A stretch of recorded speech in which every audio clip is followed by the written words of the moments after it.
Bonjour à tous et bienvenue sur votre chaîne Kwahili. Aujourd'hui, je vous propose deux exercices concernant la parité des entiers naturels. Le premier exercice, c'est un exercice simple. Je pense qu'il sera à la portée de la plupart d'entre vous. Le deuxième, certains d'entre vous y trouveront des difficultés. Mais ne vous inquiétez pas, nous allons y aller pas à pas jusqu'à ce que tout le monde comprendra.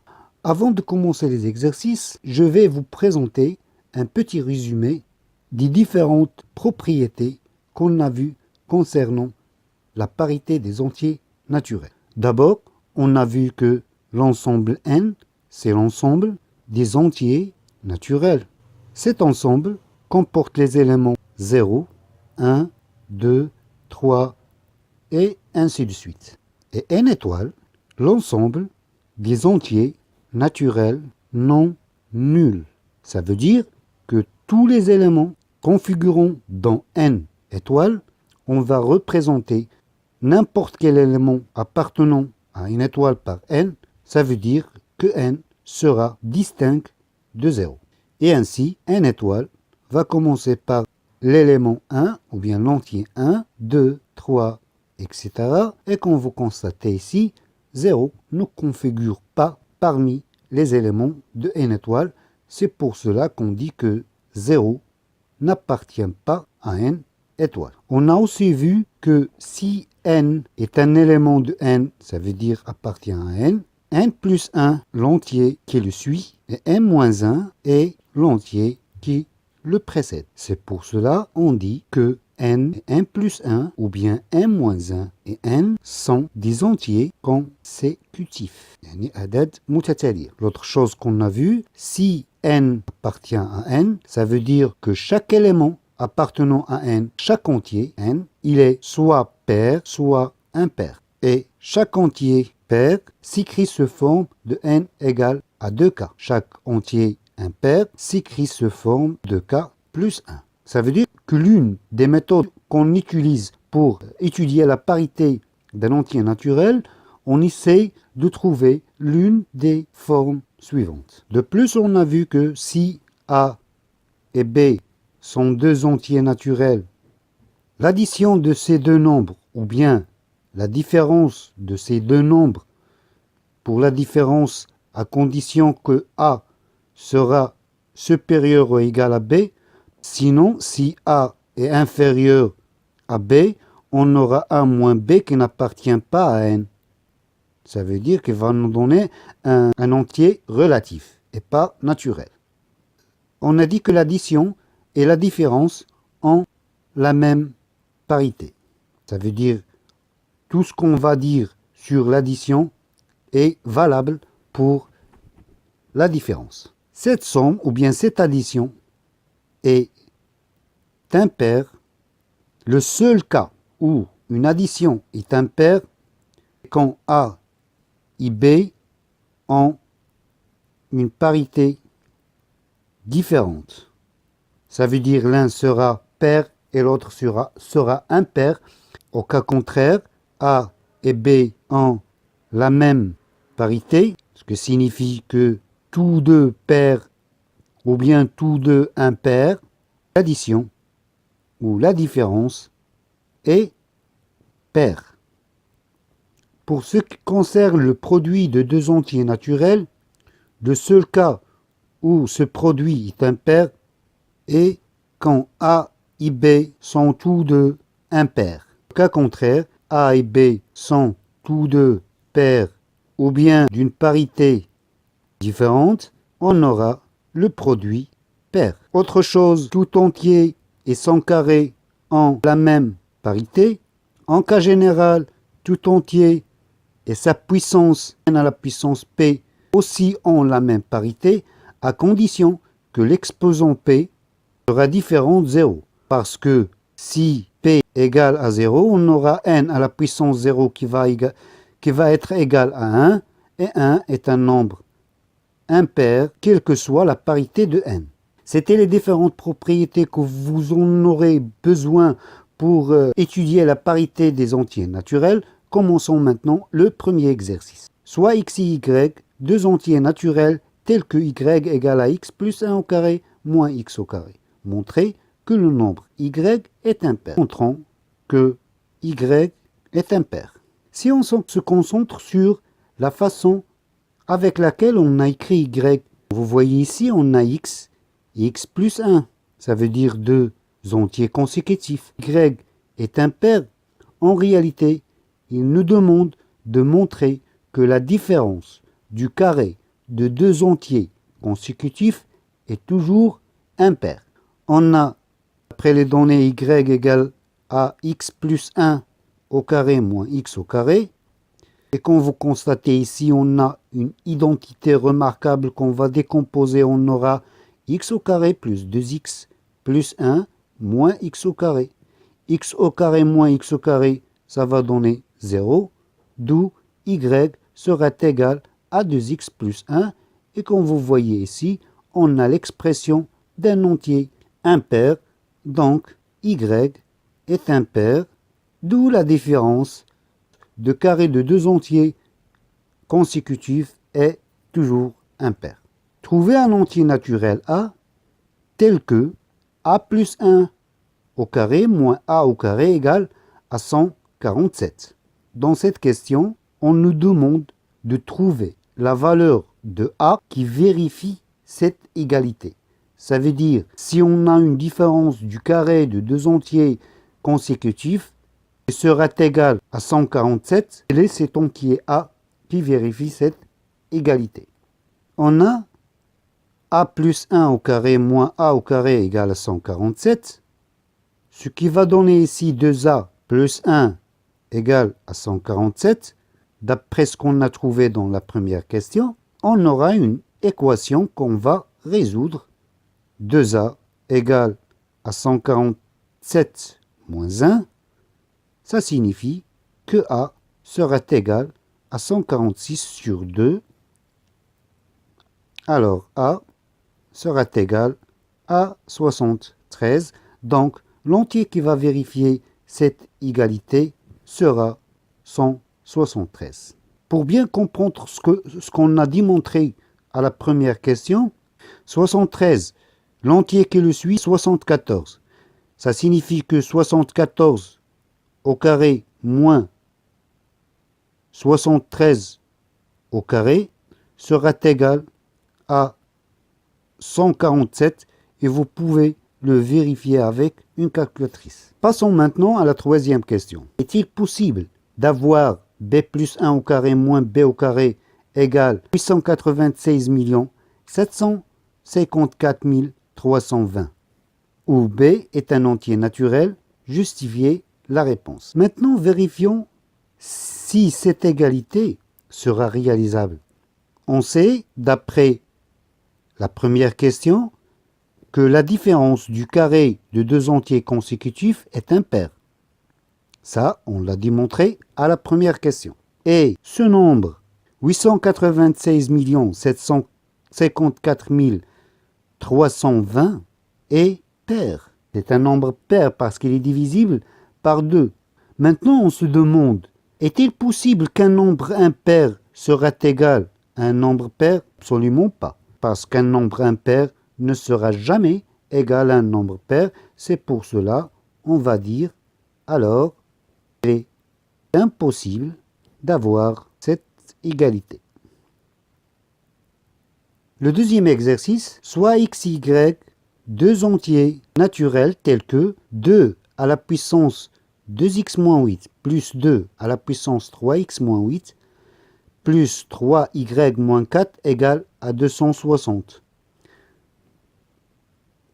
La première question montrait que 4 à la puissance x moins 4 facteur de 1 plus 2x égale à 260 moins 3 à la puissance y moins 4. On a d'après les données 2 à la puissance 2x moins 8 plus 2 à la puissance 3x moins 8 plus 3 à la puissance y moins 4 égale à 260. Donc, en déplaçant 3y à l'autre extrémité, on aura 2 à la puissance 2x moins 8 plus 2 à la puissance 3x moins 8 égale à 260. Et on sait qu'en déplaçant un nombre d'une extrémité à l'autre, on change son signe. moins 3 à la puissance y moins 4. Et ce qu'on a obtenu, on va le noter 1. Maintenant, essayons d'écrire 2 à la puissance 2x moins 8 plus 2 à la puissance 3x moins 8 d'une autre façon. Cette expression sera égale à 2 à la puissance 2x moins 8. Ici, on va le décomposer, on aura 2 fois 4 plus 2 à la puissance 3x. 3x, on va la décomposer en une somme. On aura 2x plus x moins 8. Ce qui va donner 2 à la puissance. Cet exposant-là, on veut factoriser par 2. On aura 2 facteurs de x moins 4. Plus 2 à la puissance 2x. Et comme vous le savez, l'addition est commutative. Ça veut dire qu'on peut changer la place des monomes et on aura 2x moins 8 plus x. Avant de continuer, on va rappeler de quelques propriétés de la puissance qu'on va utiliser ici. On sait que a à la puissance 1 fois n nous donne a à la puissance m tout à la puissance n, tel que m va jouer le rôle de 2 et n va jouer le rôle de x moins 4. Et on sait aussi que a à la puissance m plus n nous donne a à la puissance m fois a à la puissance n. On va utiliser cette propriété pour simplifier cette expression-là, où m va jouer le rôle de 2x moins 8 et n va jouer le rôle de x. Appliquons maintenant ces propriétés. On va obtenir 2 à la puissance 2, tout à la puissance x moins 4, plus 2 à la puissance 2x moins 8 fois 2 à la puissance x. Et on aura ici 2 à la puissance 2 qui va donner 4 à la puissance x moins 4, plus, et ici on a 2 à la puissance 2x moins 8. On l'a déjà simplifié ici, c'est la même expression. Et on va écrire 4 à la puissance x moins 4 fois 2 à la puissance x. On a un facteur commun, c'est 4 à la puissance x moins 4, facteur de 1 plus 2 à la puissance x. Ainsi, on aura 2 à la puissance 2x moins 8 plus 2 à la puissance 3x moins 8 sera égal à 4 à la puissance x moins 4, facteur de 1 plus 2 à la puissance x. Et cette expression-là, on va la noter 2. Et comme vous pouvez le déduire, d'après 1, on a cette égalité. Et d'après 2, on a cette égalité, d'où on va déduire que 4 à la puissance x moins 4 facteur de 1 plus 2 à la puissance x, ça veut dire cette expression-là, sera égale à cette expression-là. Ça veut dire 260 moins 3 à la puissance y moins 4. Et on a vérifié cette égalité. Passons maintenant à la deuxième question. Montrer que 260 moins 3 à la puissance y moins 4 est un entier impair. Sûrement, vous vous souvenez, d'après le résumé qu'on a donné, précisément sur la parité d'une différence, on a dit que le seul cas où une différence sera impaire, c'est quand les deux entiers ont une parité différente. 260 est un entier pair parce qu'il est divisible par 2. Et 3, on sait tous que c'est impair. Et en le levant à une puissance qui sera y moins 4, on a dit qu'un entier et sa puissance ont la même parité. Ça signifie que 3 à la puissance y est aussi impair. On a la différence d'un nombre pair et un nombre impair, ça veut dire deux entiers d'une parité différente. Alors, 260 moins 3 à la puissance y moins 4 est impair. La troisième question, montrer que x égale à 4 et en déduire la valeur de y. Pour montrer que x égale à 4, on va utiliser les résultats qu'on a obtenus dans la question 1 et dans la question 2.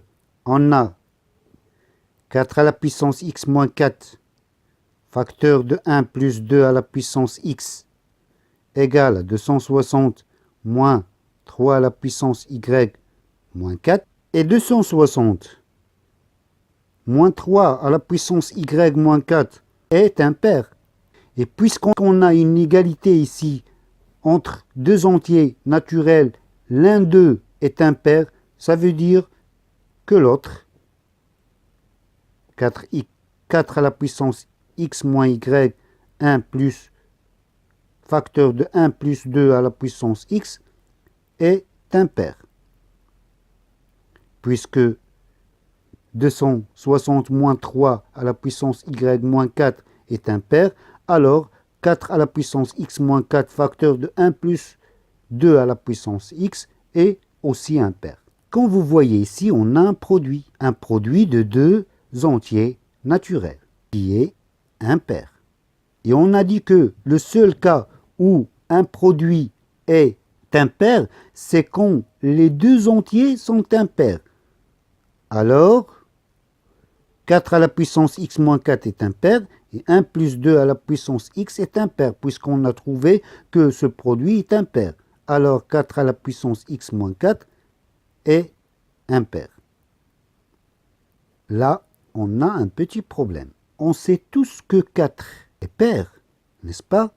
Comment peut-on obtenir un nombre impair de cette puissance? Ce que je vous demande de se rappeler, c'est quand on a une puissance dont la base est paire et l'exposant est inconnu, ça veut dire que cette puissance-là sera égale à 1 pour être impair. Comment maintenant peut-on obtenir 4 à la puissance x moins 4 égale à 1? C'est simple, on sait tous que 4 à la puissance 0 sera égal à 1. Ce qui signifie, c'est-à-dire que x moins 4, ça veut dire cet exposant, sera égal à 0. D'où x sera égal à 4.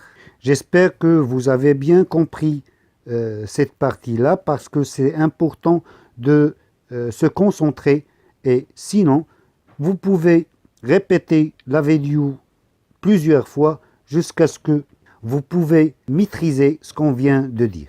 Déduisons maintenant la valeur de y. On a 4 à la puissance x moins 4 facteur de 1 plus 2x égale à 260 moins 3 à la puissance y moins 4 et x égale à 4. Ça veut dire qu'on va remplacer ici x par sa valeur et on va obtenir 4 à la puissance 4 moins 4, facteur de 1 plus 2 à la puissance 4, égale à 260 moins 3 à la puissance y moins 4. 4 à la puissance 4 moins 4, ça veut dire 4 à la puissance 0. Facteur de 1 plus 2 à la puissance 4, ça veut dire 16, égale à 260 moins 3 à la puissance y moins 4. 4 à la puissance 0 va donner 1, et 1 plus 16, ça va donner 17, donc on aura 17 sera égal à 260 moins 3 à la puissance y moins 4. On va déplacer moins 3 à la puissance y moins 4 à l'autre extrémité, on aura 3 à la puissance y moins 4, égale à 260, et 17, on va la déplacer aussi à l'autre extrémité, on aura moins 17. Ainsi, on aura 3 à la puissance y moins 4 égale à 260 moins 17 qui va donner 243. Maintenant, comment faire pour résoudre ce genre d'équation? C'est simple, on doit obtenir une puissance de base 3 qui sera égale à 243. En vérifiant, on va trouver que 3 à la puissance 5 puissance qui sera égale à 243. Ainsi, on n'a obtenu que 3 à la puissance y moins 4 égale à 3 à la puissance 5, puisqu'on a la même base, ça veut dire que les exposants seront égaux. Ça veut dire que y moins 4 égale à 5. Donc, y égale à 5 plus 4, on va avoir y égale à 9. On a trouvé que x égale à 4 et y égale à 9. C'est la fin de cette vidéo. Merci de votre attention et n'oubliez pas de vous abonner à notre chaîne et de faire partager ces vidéos pour que d'autres élèves peuvent en profiter. Et à la prochaine.